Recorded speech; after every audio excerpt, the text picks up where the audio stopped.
You are listening to The Investor Way with Sam Ball and Jonathan McEwen.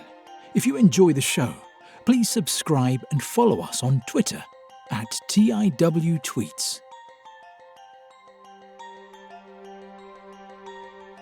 Hello, welcome to The Investor Way with me, Sam Ball. It's the 13th of April 2025. I'm joined by my co-host John McEwen. In this week's episode, it will be an Orange Swan special, or Markets in Turmoil special, whichever you prefer, to just really discuss the current market conditions. So the main reason is, firstly, we had a request to do it, but secondly, there's not really a huge amount going on in terms of FTSE 350 companies. So we've decided to do this. So I don't think we really need to summarise what's going on in the markets at present, because anyone with a phone will be very, very aware. And even without a phone, I think, actually, as long as you've got eyes and ears, you're probably pretty aware. John, do you want to start by saying how it's affected your portfolio, if at all? Yeah, I mean, in terms of my own portfolio, I would say I've probably seen, I don't know, maybe a 10% drop, I would guess. I haven't actually measured it. I should go back and have a proper look. Certainly some of the global indexes that I have, so FTSE, All World, that's dropped significantly. Obviously, the majority of that is US stocks, and I think it would be fair to say that the S&P 500, that will comprise a large part of that, has probably fallen the most or most sharply over the last week or so. So yeah, it's hit those. There are some companies that I have in the portfolio, like Supermarket Income REIT, that have sort of barely changed. Same with some more defensive stocks like Unilever. And then the other side of the portfolio, which is actually ironically the larger part of it, is made up of short-dated gilts. And that has probably risen slightly and, certainly hasn't been impacted negatively by what's been going on. That's less of an investment, though, from my point of view. It's more of a tax-efficient way of holding what I would hope would be a house deposit in the future. So that hasn't been me being strategic at all. It's just been sort of allocated out of the market, or certainly out of the stock market for the time being. So I think partly because of that, I haven't been hugely affected by this.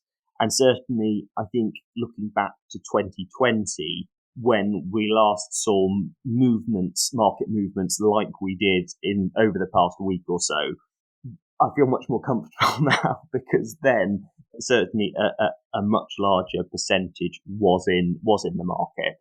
Again, I don't think I had sleepless nights back in 2020, but I certainly felt it a lot more than I felt this. What about your own portfolio, Sam? It's fairly similar, actually. So in terms of my equity portfolio, I'd say I think I was probably around 25% allocated to US going into this, and the rest was really UK, so about 75% UK. Historically, I tried to keep it like 50-50 in terms of the cash invested, but mainly just due to the difference in valuations and what I did and didn't find more attractive. It's ended up being skewed in the last few years towards 75% UK anyway. And I'm making up a number. It might be 70, it might be 80. I didn't actually track it, but it was hovering around there. So the US has performed much more poorly, but it's a much smaller proportion, so it's not been a huge issue. A lot of my UK stuff, it's doing all right. So Supermarket Income REIT, which you also own, that's not really moved. I think it's actually up. I own British American Tobacco. That's not moved a huge amount. A lot of it's quite defensive.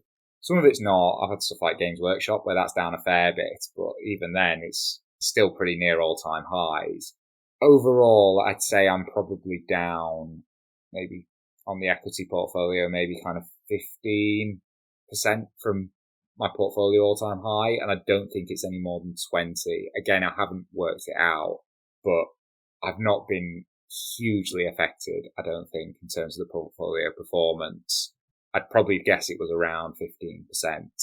Similar to you, I've sat on quite a large cash position. Again, this wasn't a strategic decision, but essentially I also had a house deposit that was sat in cash ISAs. Yeah. And I actually don't see a scenario where I buy a house within at least another 2 years, and it maybe even be 3 years out.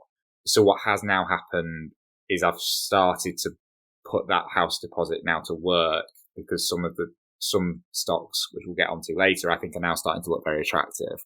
So, I mean, I think my cash position was probably equivalent to around, it was approaching 40% of the equity portfolio. And that's just complete fluke that I was sat on that much cash going into this.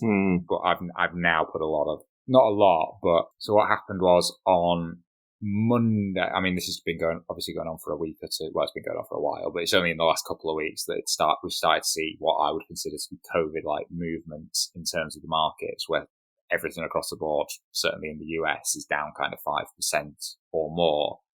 And on Monday, I put some of the cash to work. So if we isolate my cash position, I put 25% of it to work on Monday, and I bought Nike, which we covered last week, and doesn't look very good.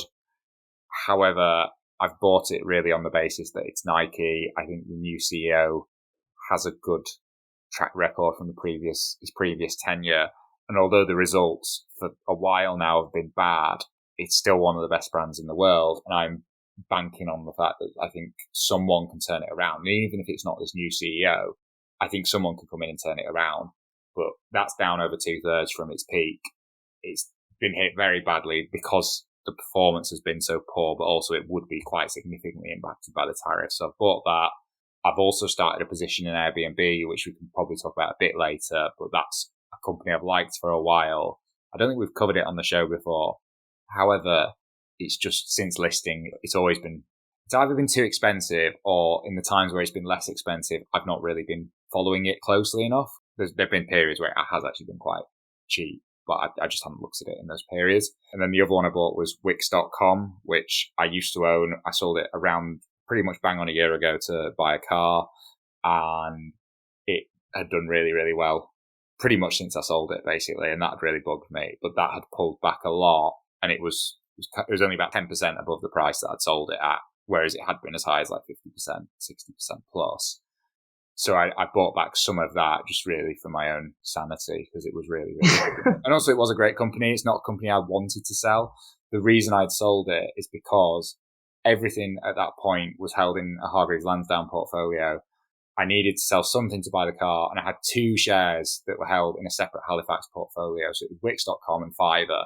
Fiverr had performed terribly and was down about 70%, and it was only Wix that was about the amount I needed to buy the car. So it was not really a strategic decision, which was probably a poor reason to do it, or a poor way of thinking about it. But it wasn't based on which companies I liked the least. It was actually based on which portfolio needed tidying up the most, which I probably wouldn't do it like that again in hindsight, because there's definitely companies I would have liked to have gotten rid of before Wix and should have done. But anyway, I bought some of it back, not as much as I did have. Then on Tuesday, I bought Novo-Nordisk, which is a company we have covered recently on the show. And I previously commented that I hadn't felt comfortable owning it, mainly because I struggle to analyze pharmaceutical stocks. However, obviously, for me, the main bull case with Novo-Nordisk is Ozempic. And I think hearing Terry Smith's comments on it has given me a bit more confidence. But then as well, when you look at the price, firstly, Ozempic's got all these potential extra applications besides just the weight loss, which look very promising. But then even though I've not really felt comfortable understanding it, I think the price has now dropped so much because it's down about 60% from its high. And it's actually kind of now trading as if, Ozempic hadn't actually come out. So it's come down from like over 40 to something like 15 times earnings. And I think although I'm still not fully comfortable with it, it has come down to a level where I feel comfortable with my discomfort, if that makes sense, because if I'd paid 40 times earnings for it, now that might be justified if Ozempic does what everyone thinks it might do, but you've got to really understand it, because that's a key part of the valuation. Whereas I think at 15 times earnings, I feel more comfortable kind of taking a punt on Ozempic and kind of piggybacking off people like Terry Smith, for example, and stuff I've heard anecdotally about it. I'm thinking, well, it's not really priced in the same way as it was at 40 times earnings. And then finally, so after Tuesday, we'd had a couple of days where they were kind of up and down. It seemed a bit all over the place.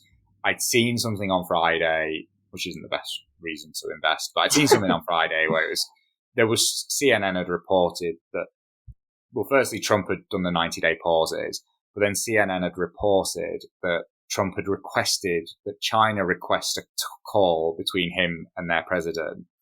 And that combined with the 90-day pauses kind of made me think, well, yes, it's very, very hard to predict what he will do. I'm not entirely sure he knows what he will do at the moment. I think so. There is a lot of uncertainty. However, it seems like he's now starting to back down a bit. And now we could get something on Monday that contradicts that and everything starts dropping 5-10% again. But I was at a point where I'd invested 25% of my cash on the Monday. Another 13% went in on the Tuesday. So I'd invested a decent amount of cash. It was at about 38%. However, I just felt like if we did get a U-turn in some of the policies and we had seen a bottom, and I'm not saying we have, but if we had, and actually sort of Monday off, the Friday before was the bottom, and I'd only put 38% of the cash to work, I'd probably be a bit annoyed at myself. So because of that, on the Friday, I topped up Nike and added another 25% to that position, and I doubled the Airbnb position. So I've now put 48% of the cash to work. If it goes back up now, I'd be fairly happy having invested approximately half of it. But if it keeps going down, I would be looking to put the rest of it to work. That's my thinking. So I know it's a bit of a monologue, but that's what I've been doing and why. No, I mean, I think that's interesting. I mean, are you doing anything differently now than you were back in COVID when that was probably the first downturn you'd seen? Well, I think with COVID, I didn't have any cash going into it, besides what I was investing every month in terms of what was spare from my salary. So I wasn't sat on a big cash pile. So there was a huge element of luck that I didn't get with COVID. But otherwise, no. I mean, if you take out my buying, I haven't sold anything as a consequence of this. I don't think I will sell anything as a consequence of this. And when we were seeing those 5-10% drops a day, even in COVID, when it was the whole portfolio, there's not really anything invested that I can't afford to lose. I know there's money now invested that I had put aside to a house deposit, but like I say, that house deposit was probably 3 years away. And that's just me being cautious, really. I've got the time and the ability to save it back up, which is why I think because the opportunity is very, very rare in that I feel like we haven't seen a market like this since COVID, and the odds of us seeing another one before I buy a house are probably quite low. I just wanted to take advantage of it, and I was comfortable with that risk. If I was buying a house, obviously in 6 months, I would not have done it. But yeah, so in terms of my behavior, I didn't really sell anything as a result of COVID. I'm quite good at sitting on my hands when stuff's going down. But in COVID, it was probably a bit more annoying because I just didn't. I know we've covered stuff post-COVID and we've looked at it and like, look at the price of that in COVID, look at the price of that. You could have bought, I'm making up a number, but maybe you could have bought Coca-Cola for 15 times earnings and then any other time period outside of that. And the whole time we've done the show, you'd have been lucky to get it for 25. But at that point, I just didn't have any cash. Whereas now, the only real difference is on the buying side, but that's more because of a fluke rather than any grand strategy. What about you? Yeah, no, it's interesting. And I think it likewise, certainly sitting on more cash now than previously, and that would include at COVID times. I think, again, it's funny enough, for the same reason, it's, looking towards the house purchase. I haven't probably dived in as quickly as I did with COVID, because I think when things were falling quite rapidly, perhaps, and I certainly couldn't time markets and wouldn't pretend to be able to, but perhaps I did go a little bit early with COVID. But still, looking back and reflecting on that, one of the stocks that I sort of topped up on that I already owned during COVID was Shell. And I think I bought Shell, and I already had shares, but I think I bought more when it was probably about £13 a share. And then it fell further. It went down to, I think, about 8 or 9 at the lowest. But then, after the recovery from COVID, and obviously you had Ukraine and the oil price rising significantly, Shell got up to 25, 26, 27 pounds. So it more than made it back. And I think whilst I maybe didn't get, call the bottom quite right, it does make me reflect and think, well, if there are these opportunities and the market is being sort of fearful, then perhaps this time I should be sort of going in. I haven't yet, and part of the reason is just that work has been quite busy in the last week. But the last, couple of days over the weekend, been able to reflect, and I know we've been sort of discussing it, and certainly I've got some cash ready to go next week. I have been more sort of an index investor in the last 5 years, and I certainly think buying some of the index I will do, and I will top up on that. But I think what we're going to come on to, and some of the stocks which you mentioned, but also some others that we have covered over the last 5 years on the show, are looking much cheaper on a valuation basis than they ever have before. And I think with some of the quality available, and I'm not saying that was the case with Shell 5 years ago, but I think is much greater. And I would certainly be tempted. I mean, I agree with you with Novo-Nordisk. I think the pharmaceutical sector as a whole, I'm not keen on, largely because I don't understand it. But I think Novo-Nordisk is maybe that exception. And you can see with the GLP-1s and perhaps some of its sort of core diabetes business that there's enough understanding there. And I think, as you mentioned with Terry Smith's analysis of it, that has actually been very helpful. So I think that, for me, is one on the buy list for the coming week. Do you want to go into a couple of the others that you had sort of spotted? I know we both liked some of these, but shall we just have a little bit of a run through of the ones that have become more interesting as the shares have fallen? Yeah, so I think the first one I'd like to talk about is Airbnb, which, as I've mentioned, I've already bought in the last week and also since then doubled. I mean, Airbnb, I think anyone who's used it, it's hard not to think it's not a fantastic product. And well, certainly that's been my experience, in that it's just one of these platform businesses that doesn't have to own any assets. It's very capital light, but very high return on capital. And it listed back in 2020, actually, so it must have been around COVID, but it listed at $150 a share, and it went up to $205 a share. Since then, it has been up and down. In 2023, it was actually as low as about $86 a share. It's then gone back up to $160 a share, which is where it was in March 2024. And since then, it's basically steadily declined, and it's now sitting at around $114 a share. In terms of what $114 a share represents, it is around 15.5 times free cash flow. The PE is a bit higher at 27.5. However, for a business like that, what I'd be more bothered about is the cash that it's generating. It is doing fairly significant share buybacks at the moment. However, it is also doing quite significant stock issuances to the staff. That being said, the stock being issued is lower than the shares being bought back, which are quite significant.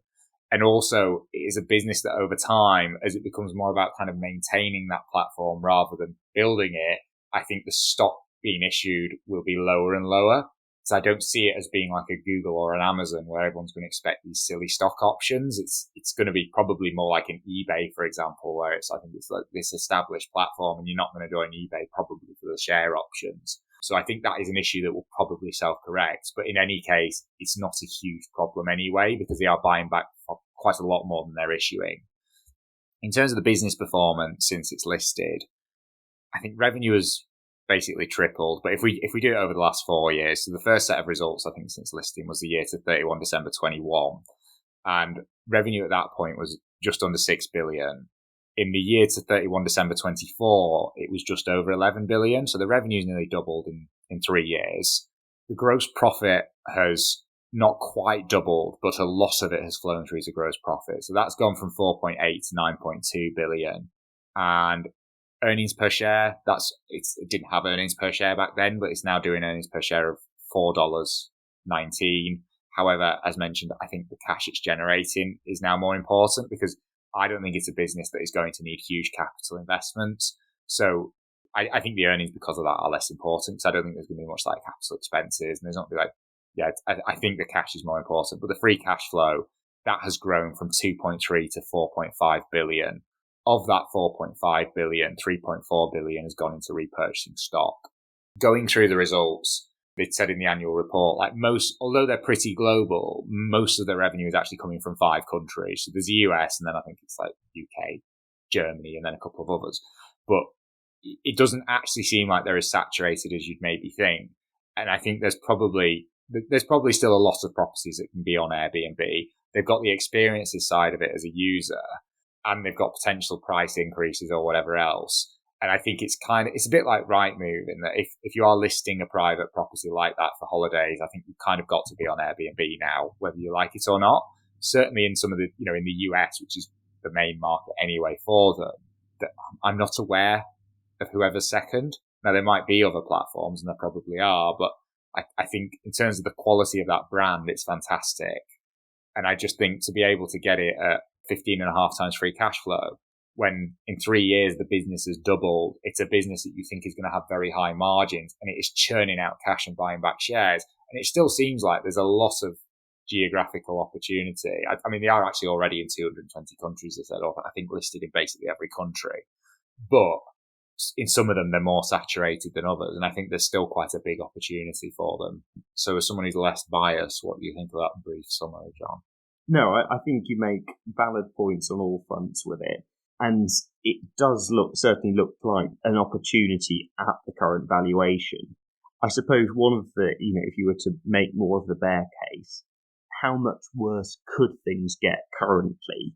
And if the tariffs, I appreciate some of them have been paused for 90 days, but if there is, a full-scale sort of trade war and global recession with discretionary spending being cut, how would you see that impacting on Airbnb? The answer is I don't know. Yeah, fair enough. You could have less people going on holiday, but equally you could have people maybe downgrading from hotels to Airbnbs. Yeah.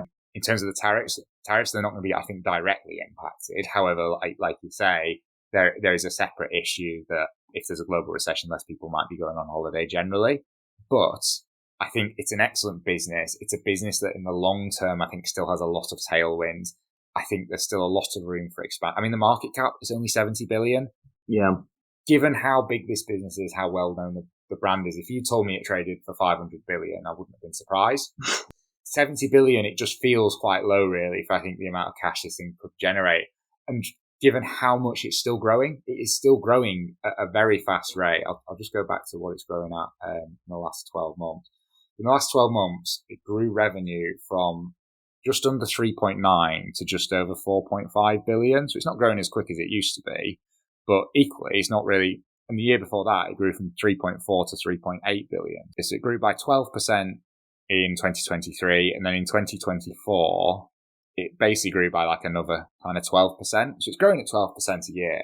I think it's going to be able to maintain that growth rate. And I think as it maintains it, a lot of that is just going to flow straight through into cash flow.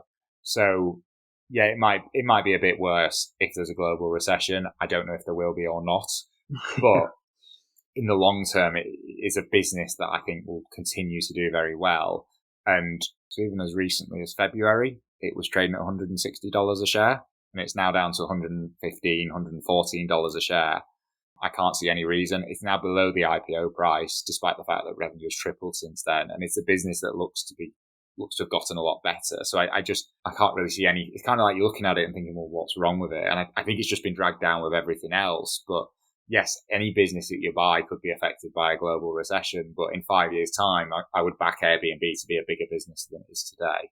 And I think it would probably justify a higher multiple as well. Okay, no, fair enough. It's certainly one that I'd, on the watch list. I think Novo-Nordisk for me, pips it, and it's one that I'm more familiar with. But yeah, definitely on the watch list. What about Disney? Because I know you've sort of spoken about that. It's one that we both own, and you've topped up on it a number of times. It's been a little bit disappointing over the last few years, although when Bob Iger came back, we have seen a bit more of a turnaround there. But what do you think of its current valuation? I think for me, Disney's quite disappointing. And the performance in the time that I've owned it has not been fantastic. I mean, the reason I'm still holding it is because I think those brands are excellent, but also partly because Bob Iger is sort of back at the helm, and I would back him to turn it around, even though it's not going to be a quick process. I think in terms of the valuation of Disney, you can go back a year and it was basically trading at the same valuation just because the results haven't been very good. So I think you can make an argument for it on the valuation, and it is an excellent brand. However, when you look at how much a lot of other stuff is down, I think because Disney was so cheap to start with, it doesn't really feel like it's come down a lot. it's just gone back to where it was a year ago. And I think for me with Disney as well, in the time I've owned it, I've topped up on it a few times, as you've mentioned. The results have been disappointing. And I just think when it's at a valuation it's been at a year ago, and that's probably what it was at, maybe when I topped up or not far off, why would I buy it again at this point when there's so many other things I can buy? I think for me, it's probably gone into the category of, it's almost on like the naughty list, where actually I don't really want to add to it for, I don't know how many times I've added to it actually, but I don't want to add to it again until it actually starts to do something. Despite the fact that I think it is still a fantastic company and a fantastic brand. What do you think as a fellow shareholder? Well, it's a similar story in the sense that I've also topped up on it sort of on the way down previously. And again, whilst things have been improving, I don't think it probably justifies me topping up again. And I think I might be getting into sort of bad habits if I did. But I think if it were a company that I didn't own at all, I might be a bit more drawn to it. Because I think for all those reasons that you said, incredibly high quality in terms of the brand. You've got the streaming division, which is growing. And of course, you've got what was the more stable parks business. I think as well with it, when you look at the valuations, in terms of what I've been doing this in the past couple of weeks, I've mainly been focused on looking at US companies because they're down more, because they're more directly affected by the tariffs. And also they are the businesses that historically have been the highest quality, but also too expensive for me in a lot of cases. I've looked at quite a lot, but I've probably narrowed it down to about 12 companies that I would be interested in either buying or even topping up on at the right price. And of those 12 companies, Disney is on the list. But you then look at it and it's currently at a PE of 26.5 and the price to free cash flow is 18. I just think, well, for the results it's putting up, I think price to free cash flow of 18, it's probably quite fair for a business of Disney's quality and given that potential that someone could come in and unlock. But at the same time, I don't feel the same way about it as I do looking at Airbnb at a price to free cash flow of 15, where the business has tripled and it's almost bombing away and the results are really, I think you can get a better performing business. Now what you're paying for is that potential and someone's going to come in and unlock it. It's not dissimilar to Nike, but I just go back to the same point. It's like similarly to you, I don't want to create a bad habit by topping up on it again. But I think given some of the opportunities that are now available in stocks that I've been watching for a while and they've always been too expensive, if I'm going to put my money to work, I'd probably rather look at one of those that's come down a lot rather than topping up Disney at a similar valuation to what I've previously seen. No, fair enough. What else have you seen, Sam? So, I mean, Pepsi, this isn't going to be a very long discussion, this one, but Pepsi's one we followed it for a while. We both liked it in terms of the quality of the brands. It's very attractive in that compared to Coca-Cola, it's got the snacks business, which we like, and there's some very high quality brand names in there.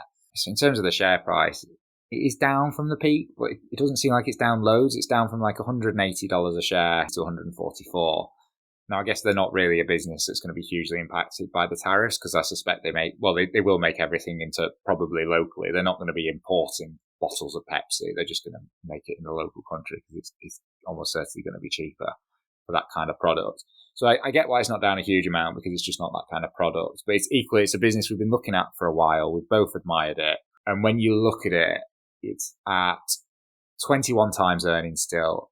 Dividend yield of just under 4%, which looks fairly attractive. But then at the price of free cash flow, it's 27.5.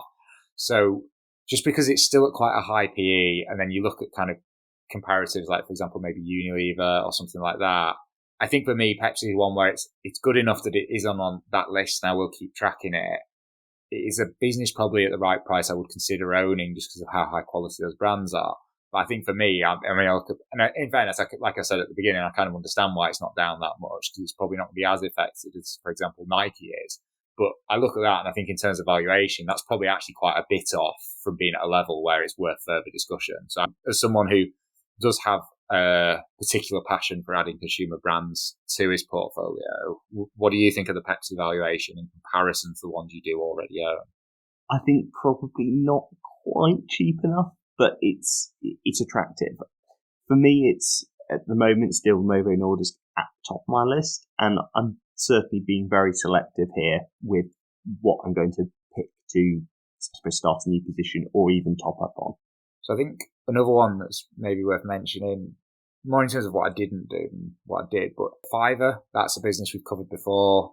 I think we like the industry. You've got Fiverr and Upwork. Of the two, I think it's fair to say we both considered Upwork to be the better performing business. Although Fiverr's still, I think, got quite a bit of potential. I don't think we've looked at Fiverr for a little while, but I'm talking like maybe 6 months or something. But I do own it, but I'm down probably 60-70% on it because I bought it so high. And I bought it when it was already down 60 or 70% after that COVID high. Whereas Upwork, I've bought that much lower and I'm up on Upwork. But I've always owned the two as like a basket, but because of when I've bought it, Fiverr's performed incredibly poorly. Upwork's performed pretty well. Now, Fiverr I've not topped up on for a while, and I'm talking at least like 2 or 3 years. So I had a look with a view to maybe topping up on Fiverr just because it's down so much that it is now an incredibly small percent of my portfolio. So I was kind of thinking, well, if ever there's a time to top up, it's probably around now. I looked at it and it's trading at a price to free cash flow of 11, which seems pretty reasonable. When I had a look at it, and this was Friday, I had a look at it, because revenue's declining and quite a lot of the KPIs are actually in decline, I think at some point it will stagnate because I think those tailwinds they've got will kick in, and I think there's a good chance of them getting back to growth. But I think maybe revenue might be up, I'm not sure, but basically all the KPIs are down in terms of like number of users, number of like people selling their services on there, and they're not down huge amounts. But I just thought, well, at 11 times free cash flow, it's pretty cheap, but if the business is going to start declining, I just thought, well, actually, that's quite a bad habit. I don't want to be adding to a business that's getting worse when I can add to businesses that are getting better, that have come down probably a similar amount. So it's fairly similar to Disney, although the results, I think, have been a bit more disappointing than Disney's. So I just think Fiverr's an interesting one in that I looked at that price of free cash flow and I was like, well, at 11, that's probably worth a look. And then you go into it and it's like, well, there's reasons why you might do very well from the current price, but I just thought actually, especially when Upwork is putting up the numbers a lot more and is at so that's at a price of free cash flow of 12, and I think Upwork's figures have been significantly better. But I then didn't look at that any further for that reason. So I just wondered what your thoughts were, because I think you did go for a basket approach as well, and I think you own both of those. I did, and I'm sort of where I bought in, I'm still up on them both. I'm probably, because I put a decent allocation into them, I'm probably quite happy just holding them. I wouldn't necessarily be looking to top up on them. But I think, again, if I didn't own them, then I think, oh, here is an opportunity. Okay, so I've not looked at this really much further, but I think we covered it in the pandemic when it was really high. But do you remember Docusign? I do, yeah. So that's come down quite a lot, and well, it's come down a lot, and that's now trading at 16 times free cash flow. So I've not had a proper look at this, so I would need more work if I was going to buy it. But that's now trading at 16 times free cash flow. If you look at the share price, it IPO'd in 2018 around $40 a share. In COVID, it shot all the way up to, I think it actually got over $300 a share at one point, and it's now down at 74. Similar to Airbnb, actually. It's well, not that similar, actually, because this was a COVID stock that really ran up, but it went down from $300 a share. I think the low was, it looks like it went all the way back down to 40, actually. So it's come quite a way off the bottom, and it now looks pretty cheap. When you go into, let's have a look at the financials. So from 2022 to 2025, so that's 3 years, they've increased revenue from 2.1 to just under 3 billion. Gross profit is up quite a lot. That's up from 1.6 to 2.3 billion. And earnings per share, it's gone from not having any to now it's $5 of earnings per share, and the share price is $74. If we look at the cash flows, it was already had pretty decent free cash flow, but free cash flow has gone from 445 million to 920 million, and it's also buying back quite a lot of shares. So the results were pretty good, and I think the valuation is attractive with Docusign. I think it's a high quality business. A lot of people do use it, but I think what concerns me about it is, although it's still growing, I think I'd need to probably know more about the products and what it offers and what is not quite USP, because I know you can get a lot of these digital signatories. I mean, Adobe have a version. We use one at work called Signable. But there's quite a lot of competition. And I just think my concern is that its product, for something like Adobe, it's a feature. Do you know what I mean? Yeah. And I'd need to see what they were besides that core DocuSign product that you actually think of. Because actually, otherwise, although it might be really good and easy to use, I don't think there's that much loyalty to it. I think it's not like using, for example, accounting software or something. It's not, if a firm of solicitors wants to switch from a Docusign to Signable, I don't think that's hugely different because it doesn't affect the previous things they've done. They don't have to move anything over. They just start using it going forward because all of the actual signed documents are going to be on a file somewhere anyway.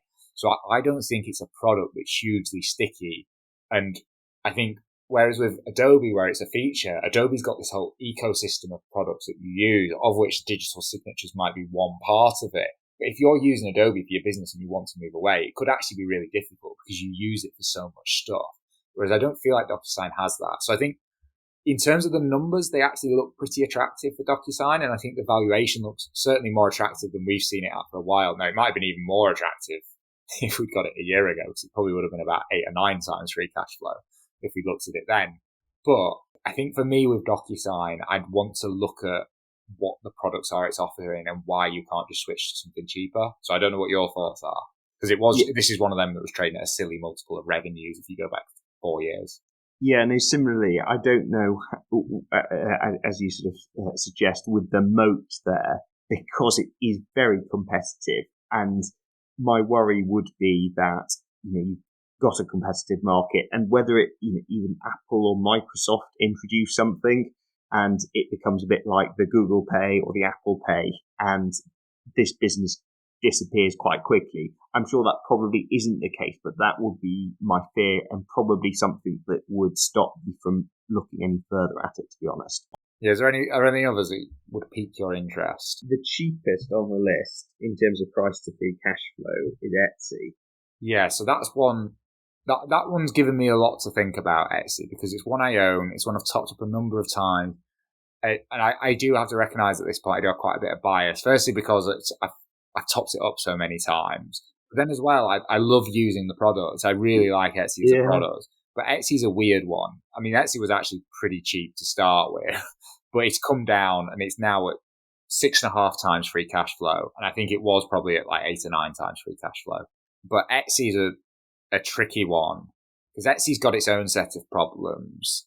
That being said, I think it's got quite a unique offering. It's actually the kind of offering where if there's a business on this list that could actually do quite well from tariffs, we were talking about this off air before, but I actually think it could be Etsy. And I wouldn't buy something because I think it could do well from the tariffs because there is so much uncertainty in terms of what's going to happen, whether we're even going to see any tariffs at all. But one of Etsy's biggest problems is that it's meant to be for homemade kind of artisan niche goods.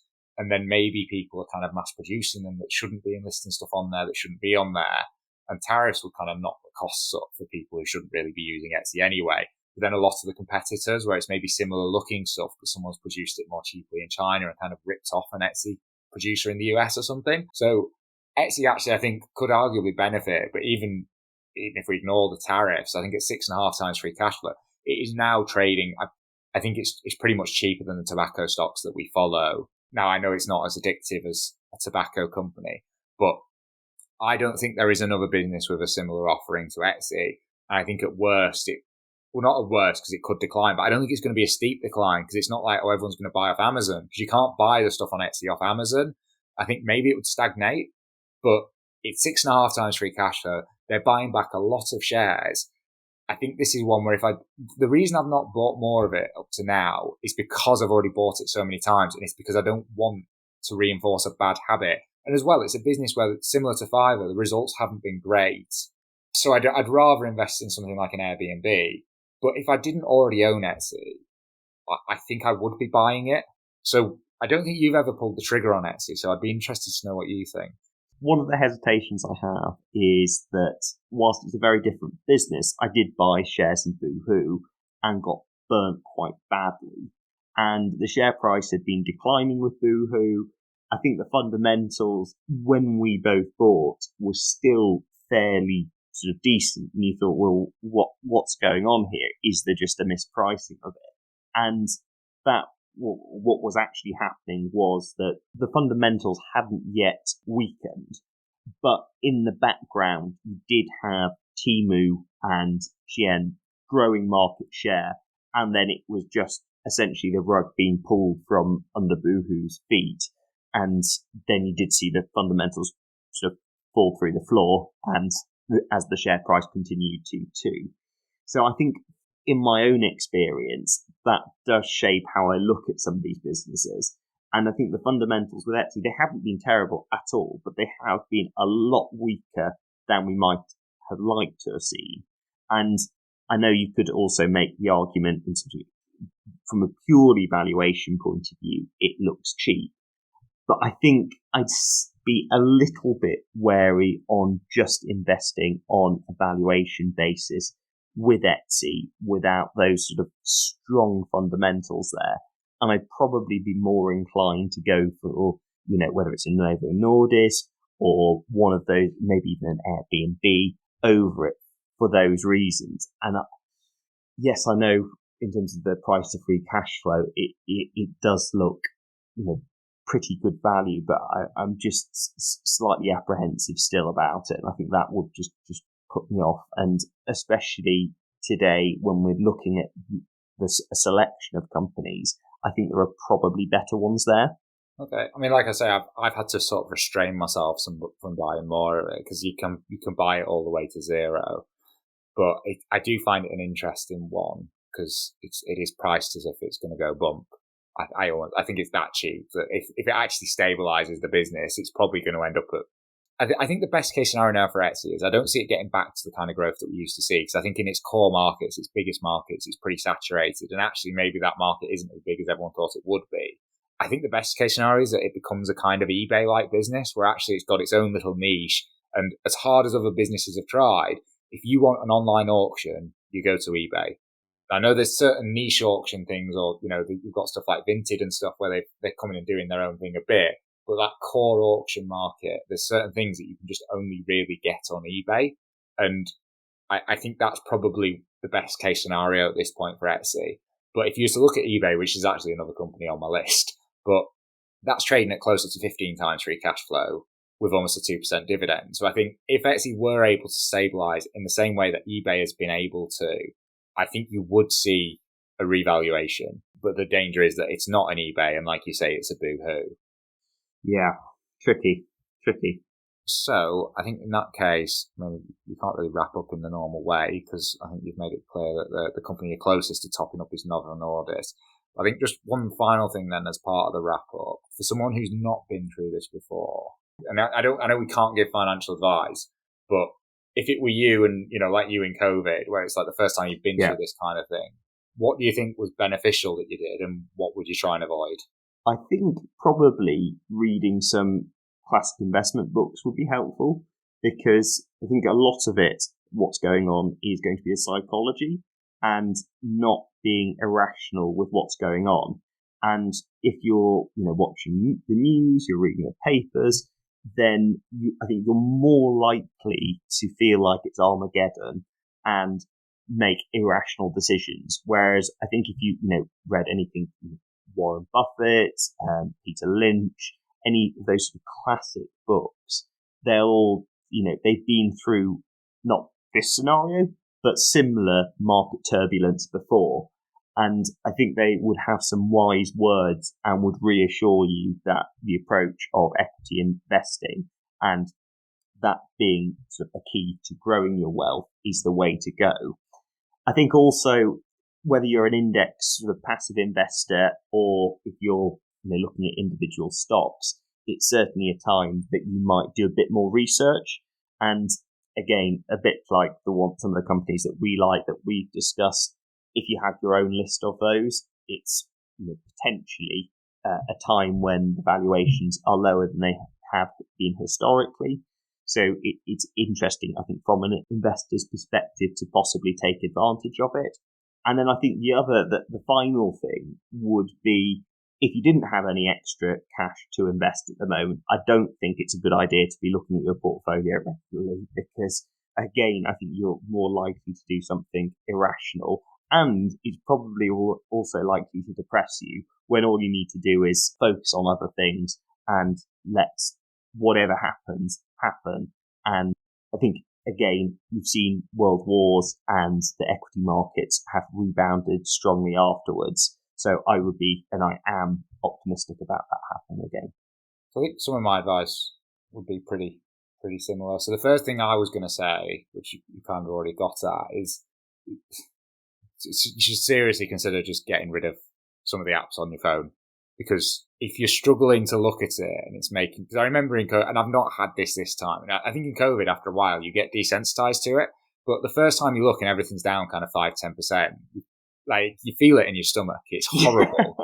And I think by the end of COVID, I remember we were having a conversation where like actually we both kind of got used to the 5% drops. Like I didn't feel like sick in the same way that I did then. Now, that being said, now throughout this, I haven't felt anywhere near like I did in that initial period in COVID when I wasn't used to seeing it. But if you are feeling that, just get rid of the apps. Because for some, it's just the way human brains work. I think if you hear or see that like everything's down 5%, but you don't actually look at the number in your portfolio, I think almost mentally it's still what it is the last time you looked at it.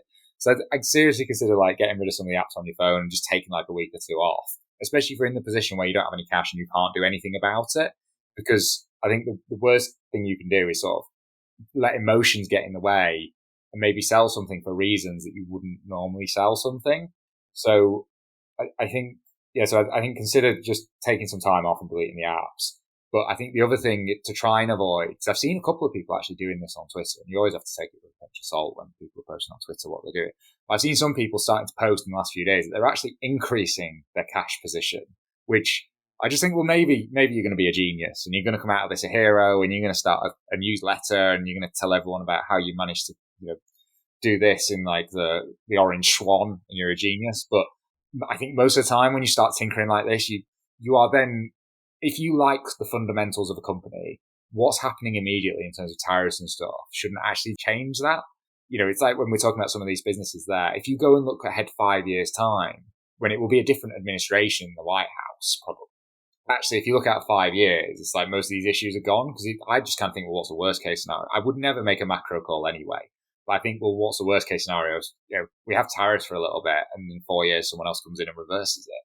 That would probably be the absolute worst case scenario in my mind. But I think to start tinkering and sort of readjusting your portfolio based on what you expect to happen in terms of global macro events, I think is really, really dangerous. Because again, we saw it with COVID. You could have told me exactly the timeline of what was going to happen and then told me to play the stock market based on the events I already knew was happening. I'd have still made some horrendous mistakes because the market doesn't always react in the way you think it will. So you've got to be right in terms of the macro event, but then you've got to be right in terms of the reaction. And I think basically you're just down to guesswork. So I wouldn't, if you don't have cash available, I wouldn't start tinkering. If you liked it before this, I think most companies really are probably not going to be that badly affected. Like if it's a great company, what is going on in terms of tariff policy shouldn't really change that. So I think that the main thing would be to just kind of leave things alone and just don't feel the need to do something. It is okay to just sit and do nothing. And actually, it's like you with Shell. Yeah. When you added to that, you might have felt clever when you added to it, but when it was 13 and it had gone down to 8, you probably didn't feel very clever.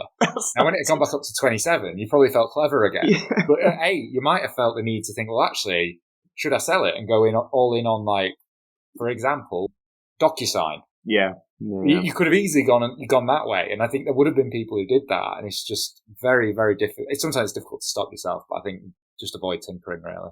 And I think also historically, when you've had a bear market, if you were to sort of take your cash out and try and time, or having it just in cash and deposit account, or time going back into the market, it's a very small number of days for all the growth that you've had in 20 years where most of the gains have been made.